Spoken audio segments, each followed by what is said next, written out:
Hello everyone, check rich blogs में आप सभी का बहुत बहुत स्वागत है। आशा करते हैं सभी लोग खुश होंगे, स्वस्थ होंगे। मैं भी ऊपर वाली की कृपा से ठीक हूँ।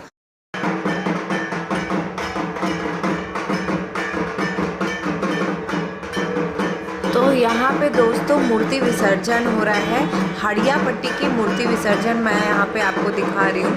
बहुत ही प्यारी, देखिए दुर्गा जी है, दुर्गा माता बहुत खूबसूरत लग रही है देखने में। और नज़दीक से जब दुर्गा विसर्जन, मूर्ति विसर्जन होता है ना, उस वक्त तो अलग ही उनका चेहरा लग रहा था, बिल्कुल एकदम इतनी प्यारी लग रही थी ना। वो मैं मतलब देख रही थी तो मुझे लग रहा था कि फटाक से जो है वीडियो कॉलिंग करूं। मैंने सोचा ये नज़ारा तो मैं ज़रूर आपसे शेयर करूंगी, क्योंकि बहुत सारे लोग हैं जो हर जगह नहीं घूम पाते हैं, बूढ़े बुजुर्ग हैं या फिर बहुत सारी लेडीज़ हैं जो बाहर नहीं जा पाती हैं। तो ये मैं उन सभी लोगों के लिए वीडियो बना रही हूँ ताकि वो लोग देख सकें।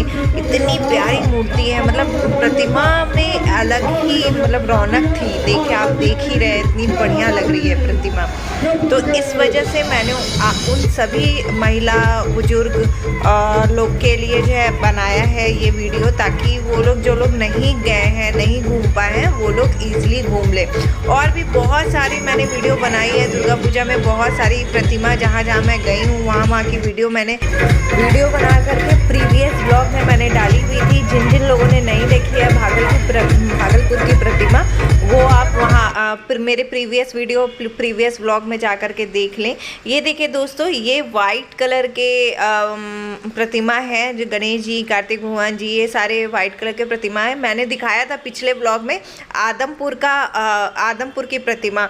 उसमें क्या था ना कि वो मंदिर के काफ़ी अंदर थी और मैं बाहर से वीडियो बनाई थी तो उतनी क्लियर नहीं आ पाई थी, मतलब क्लियर आई थी, अगल बगल भी बहुत सारे सामान आ गए थे। यहाँ देखिए, ये बिल्कुल मैं जूम करके आपको दिखा रही हूँ, कितनी सुंदर प्रतिमा है, पूरी वाइट, इतनी रौनक है उनके चेहरे पे। और यहाँ पे नेक्स्ट डे हम लोग आए हुए हैं पेरेंट्स मीटिंग में अर्नव के स्कूल। चलो लेट्स गो, चलो ऑटो वाले भैया वेट कर रहे हैं। पेरेंट्स मीटिंग के बाद ये स्कूल के प्लेग्राउंड में अटक गया था। चलो चलो चलो। कपड़े गंदे हो जाएंगे।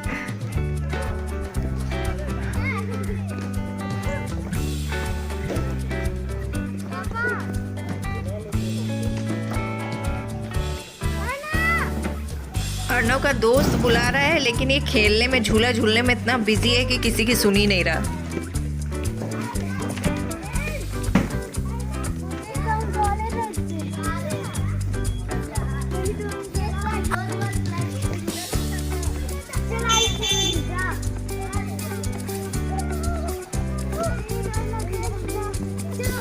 अभी मैं जस्ट आई हूँ अर्नव के स्कूल से। आज उसका पेरेंट्स मीटिंग था और हाफ ईयरली एग्ज़ाम का रिज़ल्ट था। तो आज तो अर्नव खूब डर डर के जा रहा था कि क्या होगा। आज से सुबह से, कल रात से बोल रहा था, मम्मा कल मेरा रिज़ल्ट आएगा तो प्लीज़ मुझे वो होमवर्क करा दो ना मेरा। हम बोला अभी छुट्टी है सैटरडे की, सिर्फ पेरेंट्स मीटिंग में जाना है, तो होमवर्क अभी क्यों करवाऊँ। देखो रिजल्ट आ गया है और रिजल्ट अर्नव खुद से बोलेगा। आज मेरा रिजल्ट आ गया। क्या? मैं फर्स्ट आ गया। फाइनली अर्नव फर्स्ट आ गया। अर्नव फर्स्ट आ गया। और उसको जैसा हम लोग ने प्रॉमिस किया था कि अगर तुम हाफ ईयरली एग्ज़ाम में फर्स्ट आ जाओगे तो तुमको स्कूटर गिफ्ट करूँगी। तो जल्दी जल्दी से स्कूटर अरेंज करने पे लगी हुई है मम्मा इसकी, है ना बेटा। हाफ ईयरली एग्ज़ाम था और इसका बहुत लेट एडमिशन हुआ था, जैसा कि बताया था मैंने, बहुत लेट एडमिशन हुआ था इसका।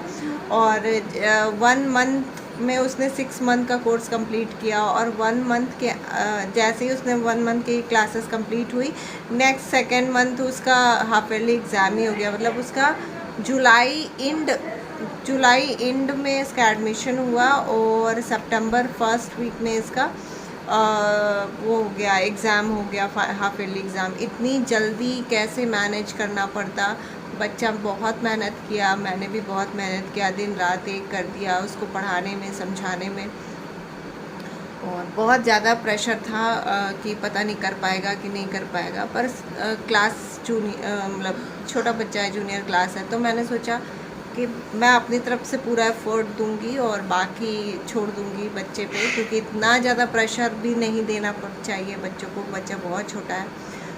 तो फिर क्या हुआ, बस उसका रिज़ल्ट आ गया और मेरी मेहनत सफल हो गई। मैं खुद से उसको पढ़ा रही थी इतने दिन से, ट्यूटर नहीं रखवा रही थी क्योंकि ट्यूटर से मुझे सेटिस्फेक्शन नहीं फील हो रही थी और मैंने कोई ट्यूटर नहीं रखवाया। और अभी तक ये फर्स्ट ही आया है नर्सरी से और अभी तक मैंने ही पढ़ाया है इसे, आगे भी मैं ही पढ़ाऊँगी। स्कूल की मैनेजमेंट भी बहुत बढ़िया है, स्कूल की टीचर्स बहुत अच्छे हैं और अर्नव की क्लास टीचर अर्नव की फेवरेट है, तो मैं उनको भी थैंक यू बोलूँगी कि उन्होंने भी बहुत ध्यान दिया सभी बच्चों पे। और सिर्फ अर्नव की बात नहीं कर रही हूँ मैं, सभी बच्चों की, मैं एक एक छोटी छोटी चीज़ पे बात कर रही हूँ। वो कुछ भी अगर इशू होता है या फिर कुछ भी प्रॉब्लम होता है या फिर कुछ क्रिएटिविटी होती है, कुछ भी एनीथिंग, तो वो लोग पर्सनली कॉल करके हम लोग को इन्फॉर्म करती हैं या पर्सनली कॉल करके आइडियाज़ देती है। कुछ भी बहुत अच्छा मैनेजमेंट है उनका, तो मैं सेटिस्फाइड हूँ। मैं सोच रही थी कि पता नहीं मैं उस स्कूल में एडमिशन तो करा रही हूँ बट पता नहीं कैसा होगा, बट मैं सेटिस्फाइड हूँ उस स्कूल में एडमिशन करा के। तो फाइनली बहुत सपोर्ट किया उनके टीचर्स ने भी, मैंने भी, और मैंने तो दिन रात एक कर दिया, सारे काम छोड़ करके मैं इसको पढ़ाती थी। और मेरा बच्चा भी उतना ही टाइम देता था, बेचारा बहुत थक जाता था, फिर भी वो पढ़ता था कि मम्मा थक गया। मैं बोलती थी अच्छा थोड़ा सा और पढ़ लो करके 4-5 आवर्स वो बैठ के पढ़ता था, अपना कोर्स कंप्लीट करता था।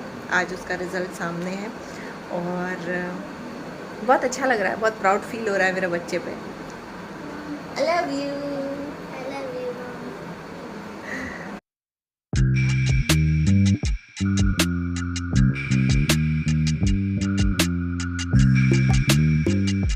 हेलो एवरीवन, तो यहाँ पे अभी मैं तैयार हुई हूँ। आप लोग सोच रहे होंगे इतना तैयार किस लिए हुए हैं, तो आज है करवा चौथ। जितने भी लोग हैं, जितनी भी सुहागिन हैं, सभी को हैप्पी करवा चौथ। और यहाँ पे मैं बिल्कुल रेडी हो गई हूँ, चांद का वेट कर रही हूँ और सारी तैयारियाँ हो चुकी, दिखाती हूँ। तो यहाँ पे सारी तैयारियाँ हो चुकी हैं ऑलरेडी, अभी पूजा होनी बाकी है। पूजा कथा जो होती है ना नॉर्मली, वो होनी बाकी है। तो ये मेरा करवा है और वो मम्मी का करवा है। तो बिल्कुल रेडी होके बैठी हुई हूँ कि अब चांद निकले और पूजा करना शुरू करूँ। यहाँ देखो, तो हम लोगों ने चांद निकलने से पहले जो पूजा कथा होती है वो करनी स्टार्ट कर दी। चांद 7:30 बजे का टाइमिंग था बिहार में निकलने का, उससे पहले हम लोगों ने 7 बजे ही पूजा स्टार्ट कर दी थी, किसी तरह की लेट ना हो। लेकिन बादल इतना ज़्यादा था कि बहुत परेशानी हो रही थी चांद देखने में। और मेरे चांद तो यहाँ थे ही नहीं, मेरे चांद तो, मेरे हस्बैंड तो अभी ड्यूटी पे है, उनको छुट्टी मिली नहीं, इस वजह से मैं नहीं उनको बुला पाई और बोलने में भी नहीं बन रहा था क्योंकि ऑलरेडी दुर्गा पूजा में वो आए थे। तो अब उनको मैं फ़ोर्स भी नहीं कर सकती थी, इस चक्कर में वो हम लोग दूर से ही वीडियो कॉलिंग से ही करवा चौथ बनाए हैं। तो आज मैं सुनाने जा रही हूँ आपको करवा चौथ की कथा, जो कि बहुत फेमस है। जिन जिन लोगों को ये कथा नहीं पता है तो वो कथा सुन ले, ताकि वो लोग भी ये करवा चौथ में यही कथा बोलें। बहुत समय पहले की बात है, एक साहूकार के 7 बेटे और उनकी एक बहन करवा थी। सभी सातों भाई अपनी बहन को बहुत प्यार करते थे, यहाँ तक कि वे पहले खाना खिलाते थे अपनी बहन को और बाद में स्वयं खाते थे। एक बार उनकी बहन ससुराल से मायके आई हुई थी। शाम को भाई जब अपना व्यापार व्यवसाय बंद करके घर आए तो देखा कि बहन बहुत व्याकुल थी। सभी भाई खाना खाने बैठे और अपनी बहन से भी खाने की आग्रह करने लगे, लेकिन बहन ने बताया कि उसका आज करवा चौथ का निर्जला व्रत है और वह खाना सिर्फ चंद्रमा देखकर ही, उसे अर्घ देकर ही खा सकती है। चूँकि चंद्रमा अभी तक नहीं निकला है, इसलिए वह भूख प्यास से व्याकुल हो उठी। सबसे छोटे भाई को अपनी बहन की हालत देखी नहीं जा रही थी। वो दूर पीपल में के दीपक को जलाकर चलनी की ओट में रखता है। दूर से उसे देखने में बिल्कुल चतुर्थी का चांद दिख रहा होता है। उसके बाद भाई अपनी बहन को बताता है कि चाँद निकल आया, तुम उसे अर्घ देने के बाद भोजन कर सकती हो। बहन खुशी के मारे सीढ़ियों पर चढ़कर चाँद को देखती है और उसे अर्घ देकर खाना खाने बैठ जाती है।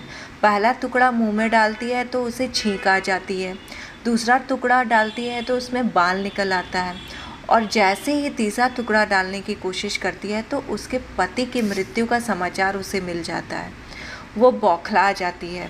उसकी भाभी उसे सच्चाई से अवगत कराती है कि उसके साथ ऐसा क्यों हुआ। करवा चौथ का व्रत गलत तरीके से तोड़ने के कारण देवता नाराज हो गए और उन्होंने ऐसा किया।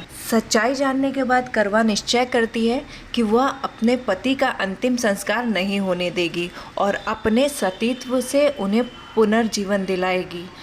वह पूरे एक साल तक अपने पति के शव के पास बैठी रहती, उसकी देखभाल करती, उसके ऊपर उगने वाली सुई नुमा घास को एकत्रित करती रहती। 1 साल बाद फिर करवा चौथ आया। उसकी सभी भाभियां करवा चौथ का व्रत रखती हैं।